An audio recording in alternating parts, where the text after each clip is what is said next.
Hi, Leo. Welcome to your end of November 2020 General Tarot Update. It's Raina here. So, some of the things that are coming up astrologically are, well, one of them just happened yesterday. I'm recording this on the 14th, and that was that Mars finally went direct. And Mars has been in Aries for quite a long time, for months now.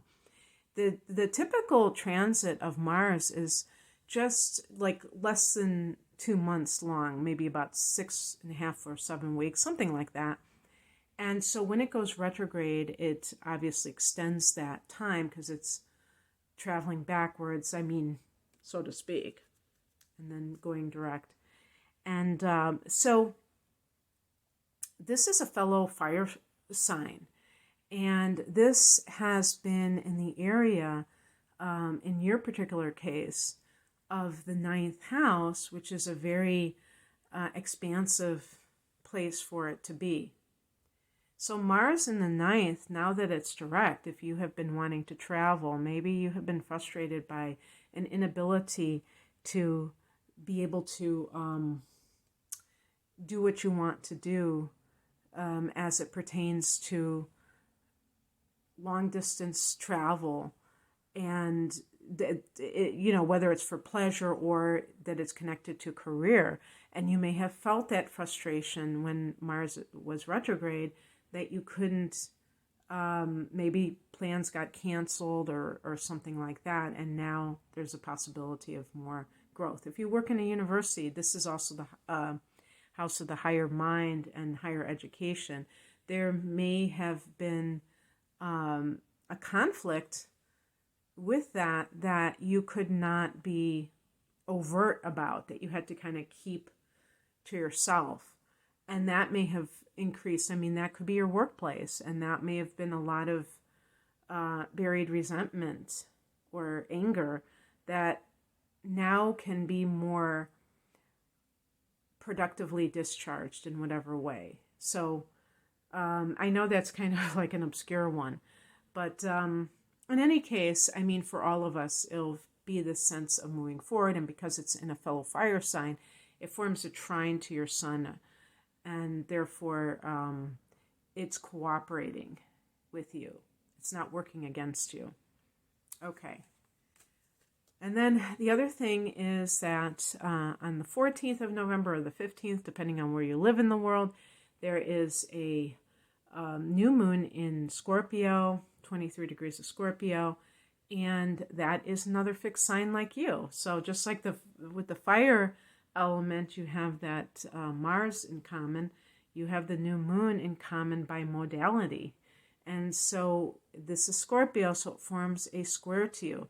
By the way, if you are somebody who has had a relationship with a Scorpio, I have a video about that combination of sun or moon in Leo with somebody who is a sun or moon in Scorpio, and what kind of compatibility might be there. And that's on my channel, so you can search for that. I'm going to have a playlist where I have all those types of videos, but I just haven't collected all of them yet. And so since Scorpio is another fixed sign, it's going to affect an angular house. The angular houses are the 1st, the 4th, the 7th, and the 10th houses. And these are supposed to be important areas in life where a lot of, maybe a lot of change can happen. In this case, this is your 4th house of home and family. So maybe some of you are buying a new house, and you're finally, with the personal planets having gone direct, Mercury and Mars, you're able to move forward on those plans, or some kind of new relationship with your mother. The 4th house can be the mother, the family of origin, maybe a new understanding, or if, let's say, you're a woman who has given birth and you always had kind of a contentious relationship with your mother, you didn't have a lot in common, and then now you found common ground, and you have it's kind of like you have a totally different relationship. So that is happening. And then on the 30th of November, we have a lunar eclipse at 8 degrees of Gemini, and that's another friendly angle, like the trine to Mars. In Aries, Gemini is a sextile to your sun.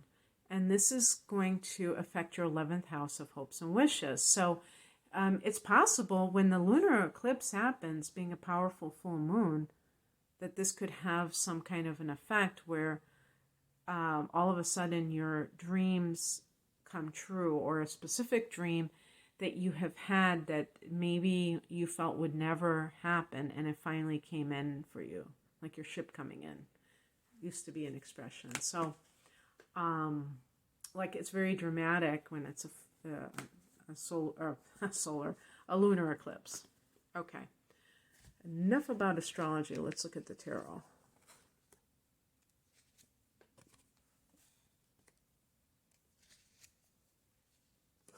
That almost looks identical to what I got for, I think it was Pisces. It's kind of interesting.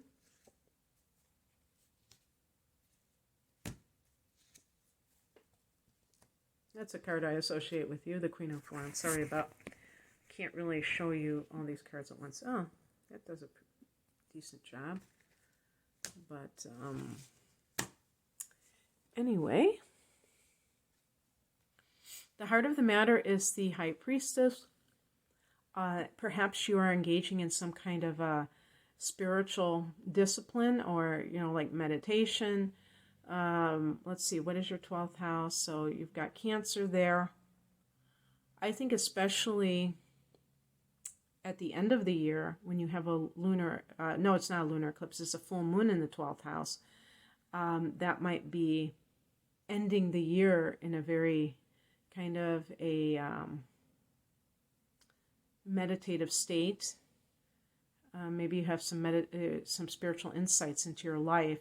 But the High Priestess is a card that can represent trying to connect with your higher self. And another interpretation that is somewhat similar, but kind of more on the mundane level, is feeling that there's something going on around you that is beneath the surface, that you don't fully know what is going on. And whether there is a secret around you or something along those lines, I don't know. But it can be this idea that you cannot take what is being said necessarily as the gospel, because it might be that something else is really going on. And we look at the past position, and we have the strength, or the, I'm thinking of the other card, the Seven of Wands. This is a card you can see in this particular deck, the Morgan Greer deck, that the person is in a defensive posture. And like it's funny because this is a very fire sign influenced reading. The wands relate to fire. So we have Seven of Wands, Five of Wands, and Queen of Wands. And then we have the Strength card, which is connected to you, Leo. And we have the Wheel of Fortune, which is connected to Jupiter. And Jupiter is the ruler of Sag. So fire energy is very much about creative self-expression and freedom and the self. So fighting for oneself, maybe your dignity, the right to be who you are. I always think of somebody who is asking you, why do you do that? Why are you, asking you questions to make you feel like what you're doing is wrong or bad or stupid or what have you. And you may feel this sense of like you have to always explain yourself away.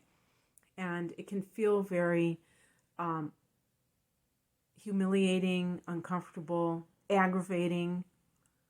And what you have to understand is that this can be a device of control.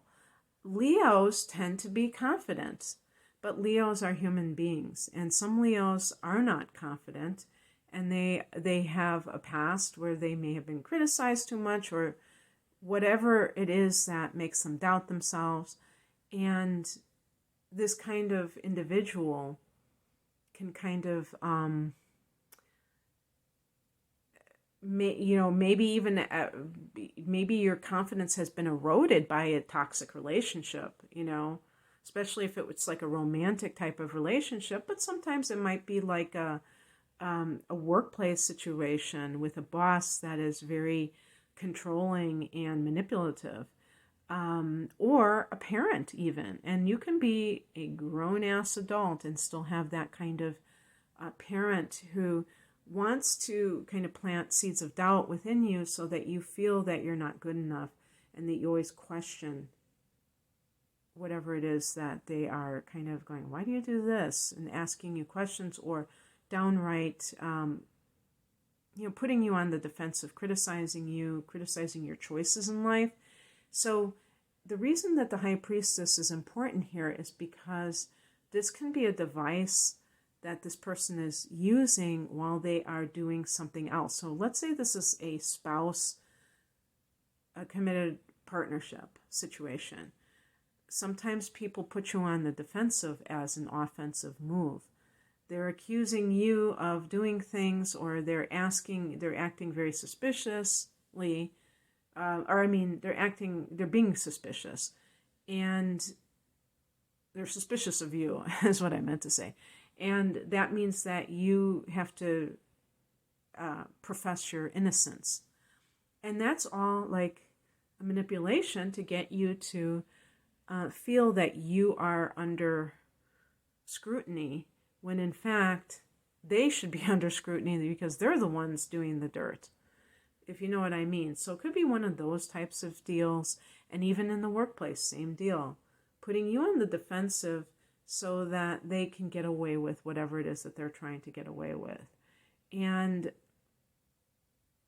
when you realize that somebody is trying to do this, then you can end that ability of being defensive, and you just kind of like don't even entertain it, not even defend yourself. I remember the late Wayne Dyer used to say, never explain yourself. And, I think that that's a little bit extreme, because sometimes we want other people to really understand where we're coming from. But in general, I understand what he means. It's not that people are owed an explanation, but sometimes we want to make it clear why we're doing a certain thing. And I think that that is okay. It's just that some people will never be satisfied with whatever answer that you give them. The higher message is a strength card, which can be about gaining confidence. And that is the ultimate. It's an inner strength. Sometimes this can be a card of coming out of a situation of great stress. And so I'm reading this as a spiritual card in particular, of like you are moving through this, that you have dealt with this. And the Seven of Wands is in the past position. So for instance, if you have left a relationship recently, and you did so because your intuition told you that it was not the right thing, or maybe you are in contact with spirit guides specifically that were giving you that kind of guidance, whatever the reason. If you're new to spirituality, or if it's something that's old hat for you, you may have done this because you're honoring your spiritual path, and you know that this relationship was leading you away from it. And it's really kind of like this outer and inner strength. So I see with the fact that it's in the spiritual position, to me, is merely kind of like giving you a pat on the back that you have honored yourself. And especially as a Leo, they say Leos are proud. And some people misinterpret that as being, prideful in the sense of conceit. And of course, yes, there are Leos and other signs that are conceited. But we should always have the desire for our own dignity. But the only way you can have that is if you have a sense of self-worth. If you don't really, it's not even on your radar that that's something that is a given that you should be preserving. And so the Seven of Wands behavior is a red flag for anybody who finds themselves in any type of relationship. It could be like a platonic friendship where the other person is, kind of withholding acceptance of you, trying to make you feel like you're not good enough. Those types of relationships don't add value to your life. They actually suck the life force out of you. So only you can determine whether you're in that particular type of relationship or not. But if you are, it's just kind of like reiterating that is something that you don't deserve, that you deserve more out of life than that.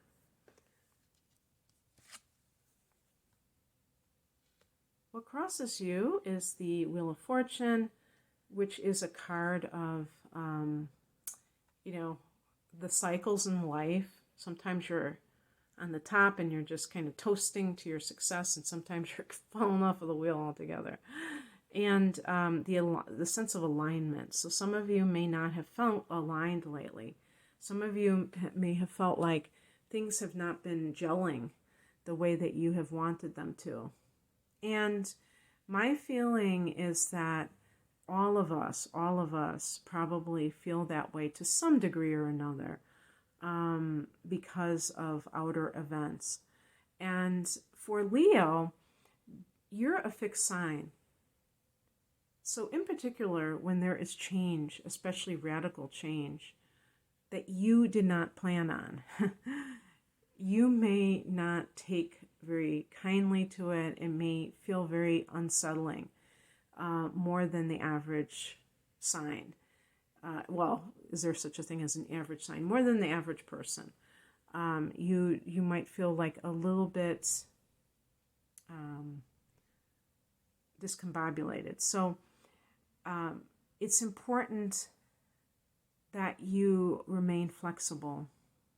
And that was, I've said this quote when I've done these readings before from the Tao Te Ching, about the flexible branch is able to kind of,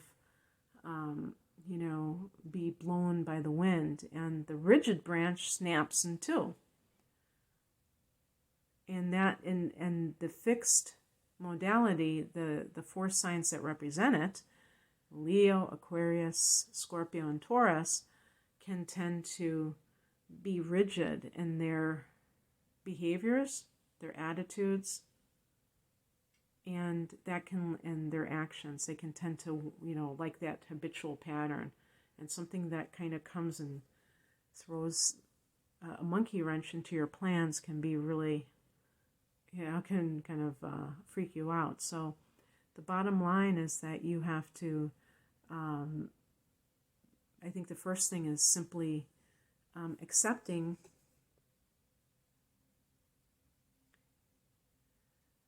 the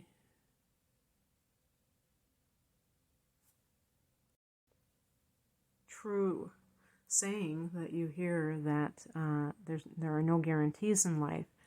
And whatever it is that is around you that feels like it's pushing back on you, whether it is in the workplace or in your personal relationship, that you're able to make peace with it and not fear that somehow it is saying anything about your ultimate goals. Because like I said, at the very end of the month, you may have this wonderful surprise where some long-held goal or dream of yours comes true. And that could, that could change everything. That could really change everything that happens to you. And, the North Node is in that area in Gemini. So, and that's not a coincidence, that is tied to the eclipses. But that can mean that it is at this time in your life that you were meant to have this particular thing come to fruition. And maybe any kind of hardships or feeling that you aren't experiencing alignment and things aren't going your way can be like kind of rewarded. And that could be the strength card as well, as that you have you're confident that you will have what is yours to have in life. What's coming in is represented by the Five of Wands, and this is a card of perhaps some conflict for some reason. And I feel that it's like you having to kind of let people know where you're at. Maybe you've been kind of, like I said, with Mars retrograde in that ninth house, maybe you've been kind of sitting on your hands and you've been in some capacity and not been able to express, like especially if there are certain types of workplaces that involve academia or a religious setting where there has been conflict, where there has been things that you disagree with, that you're now able to express it freely without fear of retribution or rejection from others. And so even like when it comes to your own personal philosophy, this can be something that maybe other people were kind of, they're not accepting of. So an example would be, because you did have Mars direct for a while. So let's say that you had a situation where you have changed your religion, and that has caused people around you to kind of experience, I mean, if you actually, I was going to say if you were stupid enough to tell them, I'm just joking. But I would say this would be especially true if you are more leaning towards spirituality versus organized religion. The ninth house is organized religion. Well, that's how I see it personally. And I see the 8th and the 12th houses as more of the mysticism or the metaphysics. And so the tried and true, the dogma, the philosophies of each of these religions having some kind of conflict with that.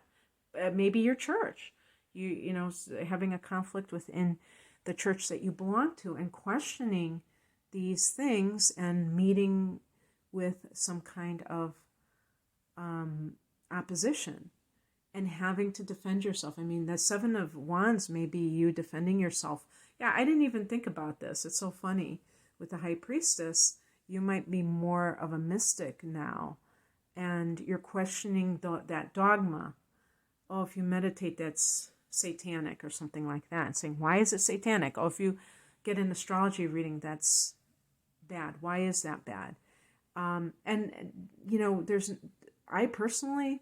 can see both sides. I can understand when it can be something that is disempowering and not in your in a person's highest good. So I would never say 100% in any direction that something is 100% good or 100% destructive. But maybe pushing back and having to have that kind of conflict. And a Leo person isn't going to shy away from it. The average Leo person, unless you have the moon in Libra and you're very afraid of making waves. But in general, or maybe Mars in Leo. Libra.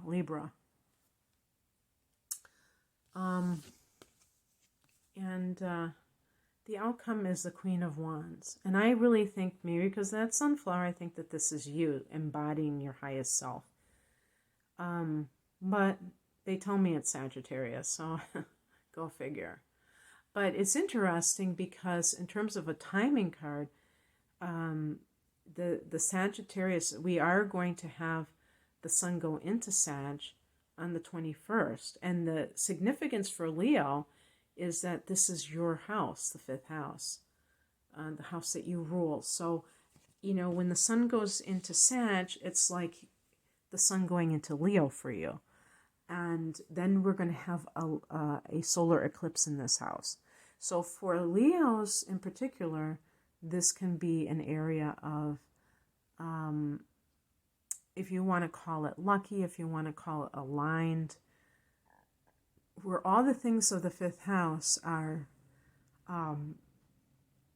seeds being planted so that you can manifest them. So an example would be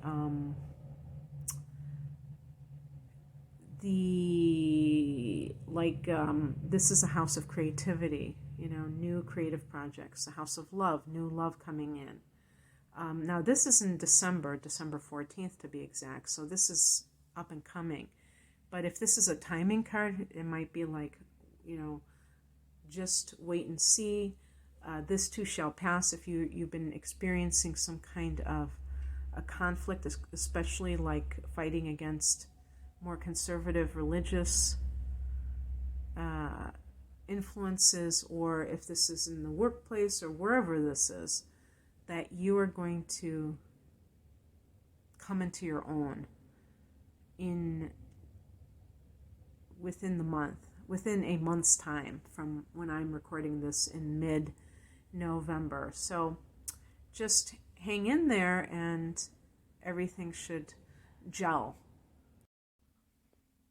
Okay, that's what I have for you, Leo. I hope that you enjoyed this. If you'd like a private reading, I'm primarily an astrologer, and I only say that because I think that astrology is something that, really can get quite specific. I believe in evolutionary astrology, which is using the chart to become more self-empowered. And so you can check me out at rainamoonastrology.com. The link is below. Take care. Bye.